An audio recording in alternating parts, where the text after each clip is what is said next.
Sindicato Mexicano de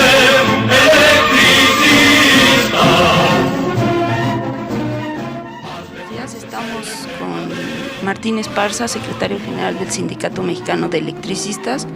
Hoy es 31 de julio de 2014 y estamos en medio de la aprobación de las reformas a las leyes secundarias en materia energética, de manera que estamos en un momento crucial de la historia de México. Queríamos, Martín Esparza, muchas gracias por esta entrevista. Bueno, saludarlos y agradecerles, darles la bienvenida aquí en las instalaciones del Sindicato Mexicano de Electricistas. Como bien lo has dicho, el país se convulsiona con una serie de reformas que están planteando para despojar a los mexicanos de las empresas más importantes del sector de la energía, como es Petróleos Mexicanos, como es la Comisión Federal de Electricidad, y en ese marco también hay que hacer referencia de la extinción ilegal de Luz y Fuerza del Centro como el preámbulo para todo este proceso de desincorporación de las empresas públicas. El 11 de octubre de 2009 se lleva a cabo este decreto que extingue la Luz y Fuerza, y desde entonces lo que hemos visto es que surgen dos situaciones. Una es los activos de Luz y Fuerza que quedan en manos de CFE a través de comodato, y la otra es el conflicto laboral. En este sentido, la Suprema Corte les da el amparo para hacer válido lo que es el patrón sustituto, pero sin embargo después lo revocan. ¿Nos puedes platicar qué ha pasado desde entonces? Un breve resumen de lo que ha sido este conflicto. Sí, nosotros, a partir de la toma armada y militar de las instalaciones de Luz y Fuerza, que trajo como consecuencia el despido de 44,000 trabajadores de un día para otro, hicimos una estrategia para defender nuestros derechos como trabajadores, derechos individuales, derechos colectivos, y defender a la organización sindical, sindicato que va a cumplir 100 años el próximo 14 de diciembre.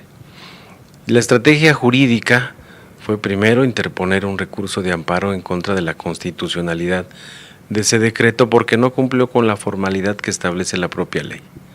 Aquí los diputados y senadores debieron de haber legislado para autorizar al Congreso la extinción de un organismo público descentralizado que fue creado por mandato del Congreso de la Unión. El amparo lo desechó la Corte y dijo que quedaban salvaguardados los derechos de los trabajadores, que los hiciéramos valer, así dice la sentencia. Lo hicimos valer ante la Junta Federal de Conciliación y Arbitraje. En agosto del 2010 la Junta Federal emite un laudo en contra de los trabajadores donde dice que se dan por terminadas las relaciones individuales y colectivas entre el sindicato y Luz y Fuerza del Centro. Ante ese laudo interpusimos un recurso de amparo ante el Tribunal Colegiado de Circuito en materia laboral, el segundo tribunal. Después de muchos meses ahí, y también la intervención del gobierno de Felipe Calderón para que ese amparo fuera desechado, la Procuraduría General de la República ejerció su facultad solicitándole a la Corte que atrajera ese amparo. La Corte revisa, lo atrae, checan todo lo que se estaba reclamando en el amparo, y la Corte resuelve, la segunda sala, que ya no había elementos de constitucionalidad, que ellos ya habían resuelto los elementos constitucionales, que todo lo que estaba en el amparo eran temas de legalidad, y por tanto el tribunal colegiado tenía toda la facultad para resolver. Así fue que en septiembre del 2012, este tribunal, los 3 magistrados, resuelven en favor del sindicato. Dicen que no pueden terminarse las relaciones individuales y colectivas por caso fortuito o causa de fuerza mayor.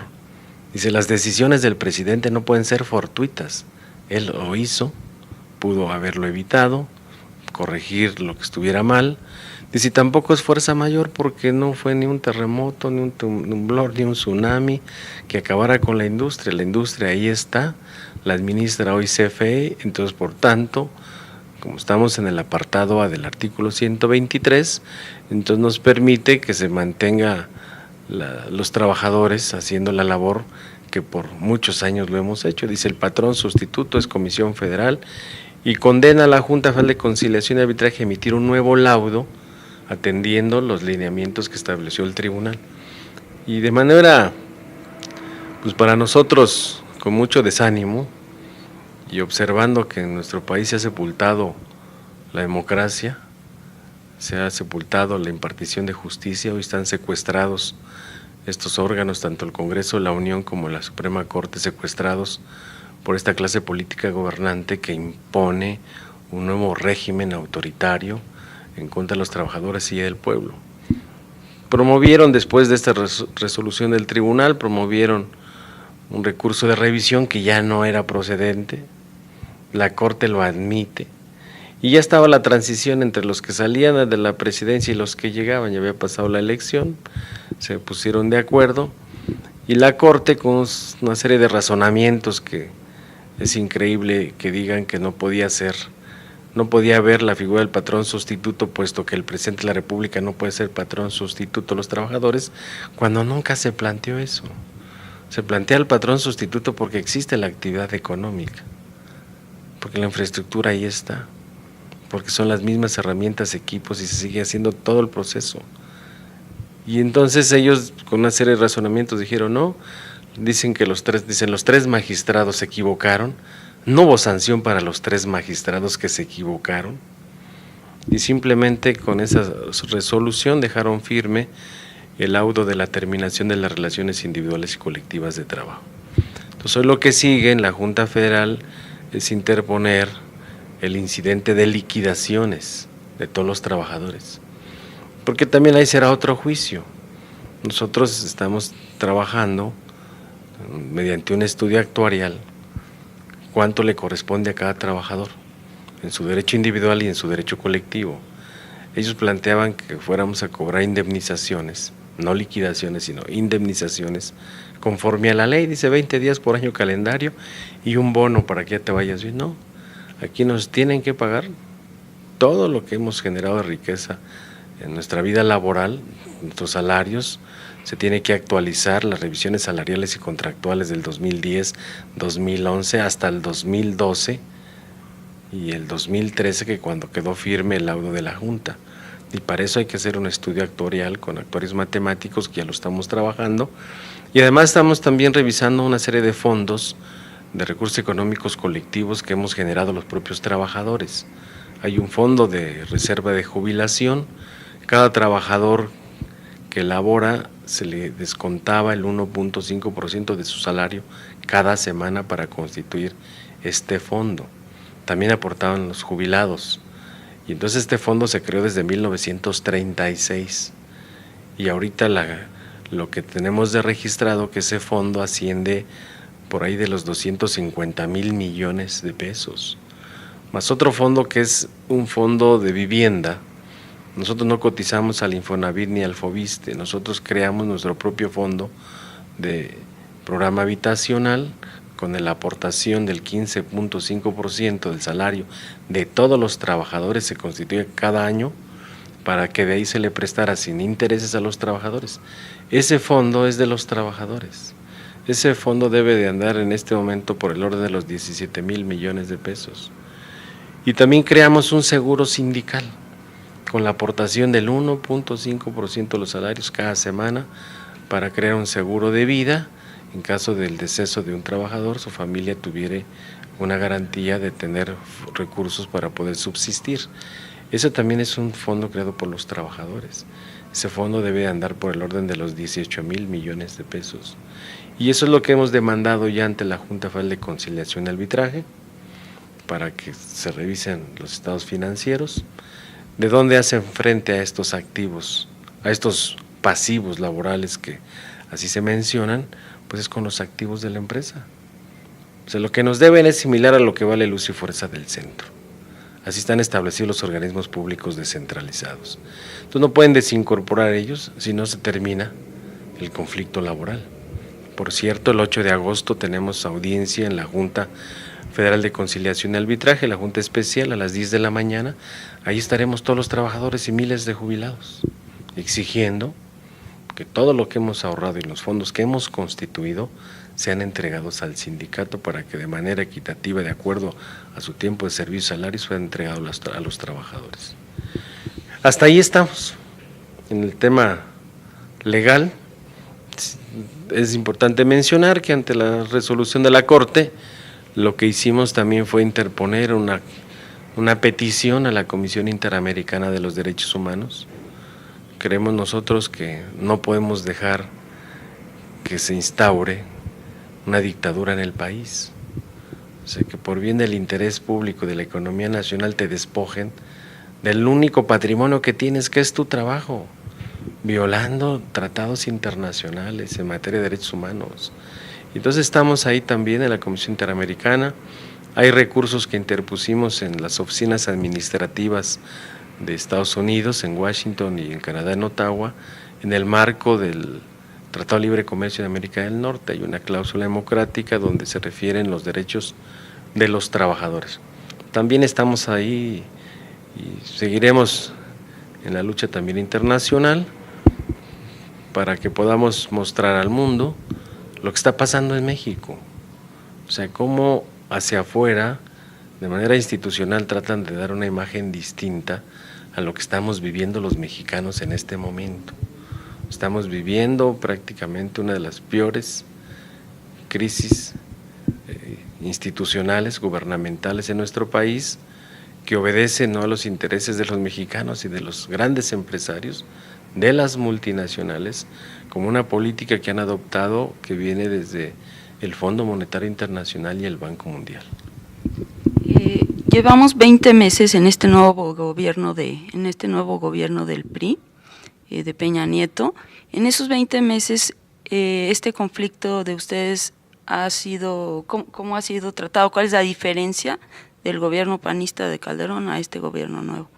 Pues mira, hemos instalado una mesa de negociaciones porque pues sabemos que la solución en México, si la queremos encontrar aquí, será a través de la vía política. Y lo han repetido 1000 veces el gobierno en la mesa. Instalamos desde abril del 2013 una mesa de negociaciones con el secretario de Gobernación, con el subsecretario de Gobernación también, de esta administración federal. Y establecimos 3 temas. Uno, en ese momento que se instaló la mesa, todavía teníamos a 12 compañeros en la cárcel, acusados de una serie de delitos federales que no alcanzaban ni fianza, ¿no? Entonces ese fue el primer tema, un tema muy sentido, llevaban ya más de 2 años en la cárcel. Imagínate lo que representa para las propias familias, ¿no? Te quitan tu trabajo y después te quitan tu libertad por defender el patrimonio de tu familia.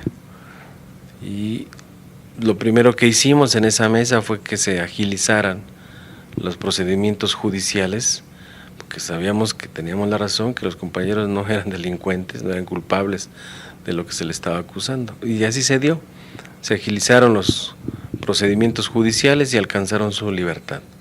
Algunos la alcanzaron bajo caución, siguen su proceso, pero ya están en libertad. Y eso nos da pues cierto oxígeno al movimiento, la confianza en las propias familias de que el sindicato no ha dejado desamparado a ningún trabajador que aceptó participar en la lucha de resistencia. El segundo tema fue revisar de todos los trabajadores que no nos hemos liquidado, quienes tenían 23 años de servicios laborando en Luz y Fuerza del Centro al día 10 de octubre del 2009, para que se les pudiera reconocer esa antigüedad y alcanzar una pensión. Ya lo concretamos, el 30 de abril de este año, 996 compañeros firmaron su pensión vitalicia, ya están cobrando afortunadamente, y el gobierno es el garante para poder pagar. Los trabajadores tuvieron que hacer un mecanismo de aportar de su propia compensación por antigüedad, de su liquidación y sus propios bonos, aportaron una parte y otra parte aporta el gobierno. Pero les da certidumbre pues vitalicia a los trabajadores y a sus propias familias que se han mantenido en la resistencia, y eso es un triunfo del Sindicato Mexicano de Electricistas, primero porque se reconoce tácitamente en un convenio marco que firmamos, se reconoce al sindicato como una de las partes en conflicto, lo que todos decían que ya no existía sindicato porque ya no había empresa. Hoy reconoce Gobernación que hay un sindicato que representa a trabajadores que no hemos aceptado la liquidación. Se les reconoce el tiempo de servicios que elaboraron en Luz y Fuerza, y si se les reconoce a ellos, se les tiene que reconocer a todos los demás, sus obligaciones, ¿no? Estos trabajadores, sin embargo, no se les ha entregado todos los salarios caídos y todas las otras prestaciones que me estabas diciendo ahorita. Sí, a los 996 ya prácticamente quedó concluido el caso de ellos. Ellos ya firmaron sus convenios individuales ante la Junta y ya están recibiendo el pago de su pensión. A los otros demás compañeros no hemos firmado ningún acuerdo en la Junta Federal. Estamos en la lucha para que se revisen todos los montos que corresponden de acuerdo a lo que elaboraron en Luz y Fuerza, a su salario que tenían en Luz y Fuerza y todos los fondos colectivos que entre todos hemos constituido. Esa parte está pendiente. Y el tercer punto que abordamos con el gobierno fue la reinserción laboral. Cómo resolver el regreso al trabajo de los compañeros que no hemos firmado las liquidaciones. Y hasta este momento nos han hecho ya propuestas. ¿Cuáles son? Tenemos una hidroeléctrica en la Sierra Norte de Puebla que tiene 114 años de existir. Y ya nos planteó el gobierno entregárnoslas para que las opere el sindicato por 30 años. Se pueda prorrogar. Y ya la aceptamos, de hecho ya lo discutimos a una instancia que es la Comisión de Trabajo, explicamos de la propuesta de la hidroeléctrica en Necaxa. Hay otra hidroeléctrica en Michoacán, que es la hidroeléctrica de Lerma, hay una hidroeléctrica en Alameda, y los días pasados ingresamos ya un grupo de trabajadores a revisar las condiciones en las que se encuentra la termoeléctrica de Lechería. También nos la van a entregar al sindicato. Y es una forma de cómo iniciar la reinserción laboral de los trabajadores. Y esto se complementa con otras propuestas. ¿Cuáles son? Tenemos un área de fábricas y talleres certificados, que la teníamos en su momento, donde fabricamos postes, herrajes, estructuras para las líneas de transmisión, para las subestaciones, para las redes de distribución. Todo eso forma parte del patrimonio de Luz y Fuerza y que está parado, inutilizado. Ahí está, nos decimos que es un área de oportunidad para poder meter a trabajar a los compañeros y mantener su vida productiva. El gobierno está de acuerdo, estamos trabajando ya las propuestas en específico, propuestas técnicas, operativas, administrativas y financieras que permita el regreso al trabajo. Con una serie de complementos, en el DF se va a construir una planta de generación eléctrica con biogás de 48 megawatts y hemos platicado con el gobierno del Distrito Federal y están de acuerdo que se haga con trabajadores del Sindicato Mexicano de Electricistas.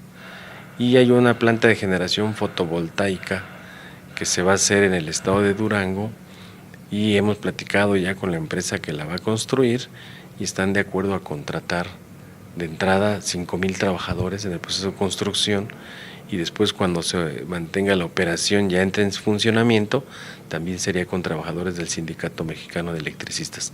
Hasta ahí estamos con el gobierno. Ha habido diálogo, claro, ha habido diálogo, ha sido lento, son especialistas en administrar conflictos. Para este gobierno también nos queda claro que el mejor sindicato es el que no existe. Ellos quieren sindicatos blancos con contratos de protección, lo que no van a encontrar en el Sindicato Mexicano de Electricistas. En esta solución que tienen en puerta, ¿cuál sería la manera de trabajar del sindicato? Por ejemplo, en esta concesión de las 3 plantas hidroeléctricas, ¿sería una cooperativa? ¿Cuál sería? Nosotros planteamos que fuera una cooperativa. Porque en la propia ley ya revisamos la ley y hay algunas salvedades que dicen las plantas que estaban antes de la ley pueden tener un régimen especial. Y nosotros planteamos que haya un régimen especial para estas plantas, que sea una cooperativa o de los fondos que nos deben desincorporen y nos paguen con activos. Y que se pueda firmar un contrato donde el gobierno federal, estatal o municipal compren la energía que se genere en estas plantas, con la garantía de que nosotros en las corridas financieras podemos bajar el costo de la electricidad. Y para la región, por ejemplo, de Necaxa Ya hicimos el análisis, hay 22 municipios que podemos satisfacerles de esta energía eléctrica, con una hidroeléctrica que prácticamente ya está pagada, que el agua no te cuesta y que siempre va a haber. Y entonces explotar ese bien nos permite garantizarle al usuario doméstico a 54 centavos el kilowatt hora ya puesto en su casa habitación, y no pagar a 3 pesos 50 como hoy les están cobrando, o 1 peso 75, recibos que son impagables. Y entonces ahí le estamos planteando las alternativas al gobierno. Puede ser una cooperativa, puede ser una desincorporación y nosotros creamos nuestro propio régimen jurídico.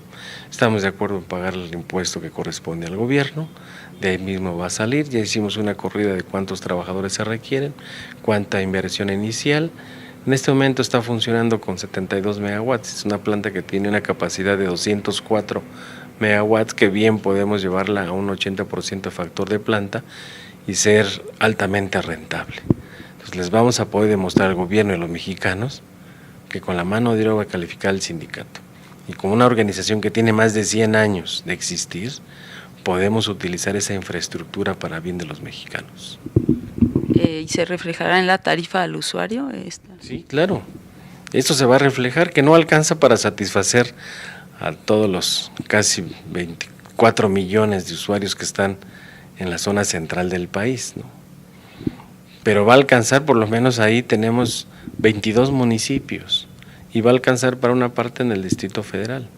Pero esa la completamos con la hidroeléctrica Lerma, la hidroeléctrica Alameda y la termoeléctrica J. Luque, y estamos en condiciones de abarcar una gran parte de la población en la zona metropolitana.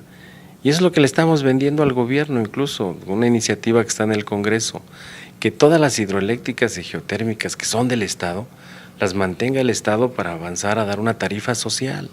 Son 32 millones de usuarios domésticos en todo el país que con la infraestructura que ya está construida alcanza para abastecer.